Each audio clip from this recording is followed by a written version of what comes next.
Au Maroc, toujours, plusieurs mesures sont envisagées pour que certains établissements et entreprises publiques puissent honorer leurs engagements et s'acquitter de leurs dettes et arriérés cumulés. Retour en détail sur le Conseil des ministres présidé hier par le souverain, consacré essentiellement à la présentation du projet de loi de finances 2019 pour mieux comprendre le plan d'action pour la restructuration de certains établissements et entreprises publiques justement proposé par le ministre de l'Économie et des Finances. Je vous propose d'écouter l'analyse de Drissa Issaoui.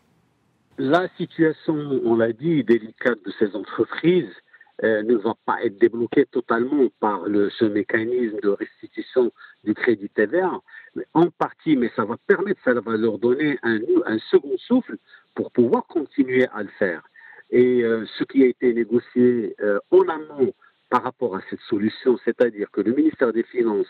en accord avec un certain nombre de banques de la place, va pouvoir justement procéder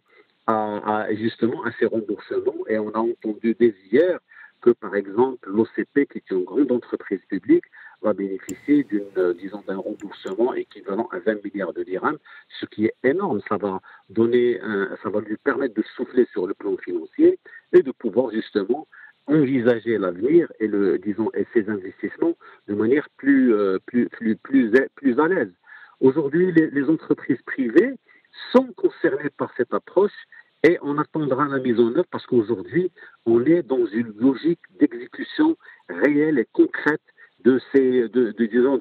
décisions qui ont été prises au plus haut niveau de l'État, donc parce que ça a été fait au niveau d'un conseil de ministres, et le ministre des Finances aujourd'hui il y a un cadre global, il y a un cadrage très précis de l'action du gouvernement et surtout de l'appui aux entreprises, qu'elles soient publiques ou privées, pour qu'elles puissent fonctionner comme étant un moteur de la croissance et un moteur de la création d'emplois dans le pays.